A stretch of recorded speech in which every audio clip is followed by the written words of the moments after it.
नमस्ते। आज हम एक बहुत ही दिलचस्प किताब पर बात करने वाले हैं, मॉर्गन हाउसल की द साइकोलॉजी ऑफ मनी। ये किताब एक कह सकते हैं एक सीधी सी लेकिन बहुत गहरी बात कहती है कि पैसे के मामले में आप कितना अच्छा करते हैं, ये आपकी समझदारी से ज्यादा आपके व्यवहार पर टिका होता है। बिल्कुल। और ये बात शायद थोड़ी हैरान करने वाली भी लगे।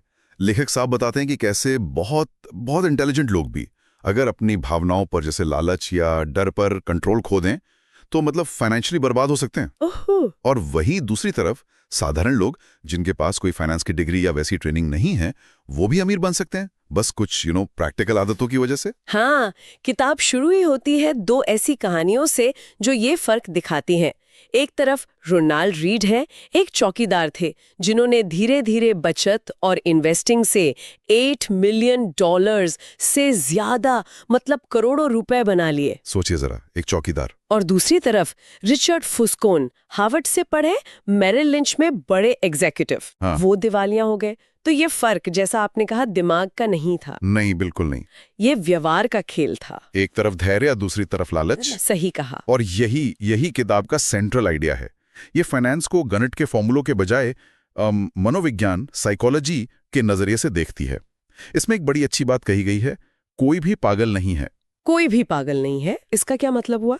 मतलब ये कि हर कोई पैसे से जुड़े फैसले अपने तजुर्बों, अपनी बैकग्राउंड, अपनी पीढ़ी की सोच के हिसाब से लेता है।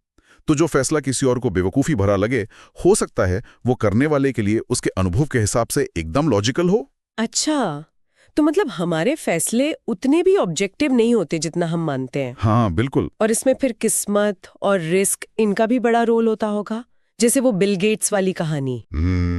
हाँ, किस्मत और जोखिम, ये दोनों जैसे अदृश्य ताकतें हैं। गेट्स को स्कूल में कंप्यूटर मिलना किस्मत थी, बिल्कुल, लेकिन उनके एक दोस्त की पहाड़ चढ़ते हुए मौत हो जाना वो जोखिम का एक दुखद उदाहरण था। किताब कहती है कि हमें इन दोनों चीजों को, मतलब अच्छी और बुरी किस्मत, दोनों को मानना सीखना होगा।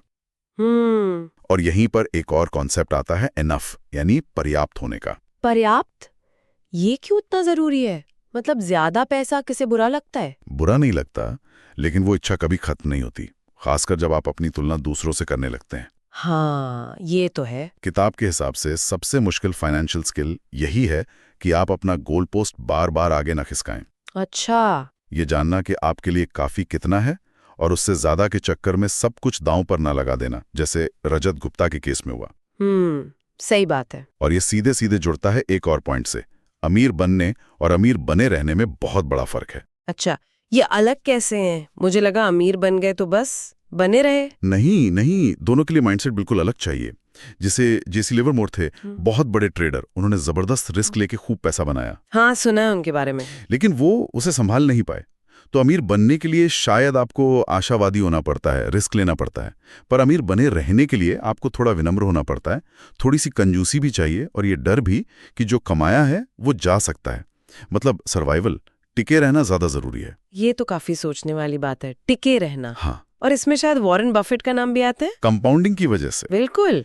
बफेट की जो इतनी वेल्थ है, उसका राज सिर्फ ये नहीं कि उन्होंने अच्छे स्टॉक चुने, राज ये है कि वो दशकों तक, सालों तक उनमें टिके रहें।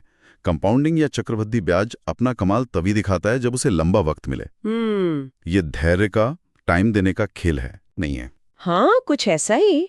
असली दौलत वो पैसा है जिसे आपने बचाया है, खर्च नहीं किया।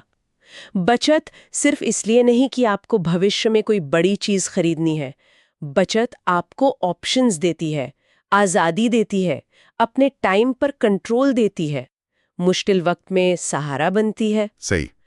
लेखक एक बड़ी अच्छी लाइन कहते हैं, आपकी इनकम और आपके अहंकार के बीच का जो गैप है वही सेविंग्स है। वाह, क्या बात है। इनकम और अहंकार के बीच का गैप।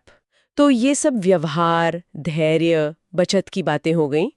क्या किताब भविष्य की अनिश्चितता, मतलब अनसर्टेनिटी से निपटने के बारे में भी कुछ बताती है? हाँ बिल्कुल। एक जरूरी बात है कि सिर्फ रैशनल या एकदम तार्किक होने के बजाय रीजनेबल, यानी उचित होना ज्यादा काम आता है। रैशनल और रीजनेबल में क्या फर्क है यहाँ? देखिए, हम इंसान हैं, मशीन नहीं। हमारे फैसले सिर्फ लॉजिक से नहीं, इमोशन से भी चलते हैं। तो हमें ऐसा प्लान बनाना चाहिए जिसे हम लंबे समय तक निभा सकें, भले ही वो कागज पर 100% परफेक्ट ना लगे, यही रीजनेबल होना है। और साथ ही हमेशा गलती की गुंजाइश, मार्जिन ऑफ सेफ्टी लेकर चलना चाहिए, क्योंकि भविष्य का कुछ पता नहीं होता। मार्जिन ऑफ सेफ्टी ये जरूरी है। हाँ, इतिहास हमें गाइड कर सकता है, पर भविष्य का नक्शा कोई नहीं दे सकता। और किताब में ये भी है कि हमारे लक्ष्य कैसे बदलते हैं और निराशावाद क्यों ज्यादा अपील करता है और कैसे कहानियां हमारे फैसलों को इन्फ्लुएंस करती हैं। जी हाँ, ये सारे साइकोलॉजिकल पहलू भी छुए गए हैं।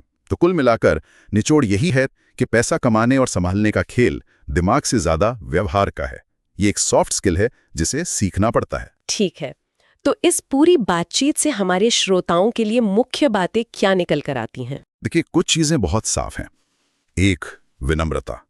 खासकर जब चीजें अच्छी चल रही हों, तब याद रखना कि इसमें किस्मत का भी हाथ हो सकता है।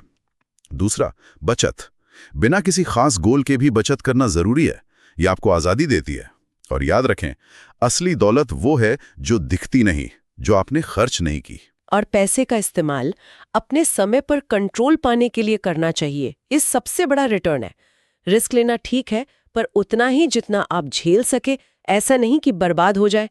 लंबा सोचें और ये समझे कि बाजार में उतार चढ़ाव तो आएंगे ही।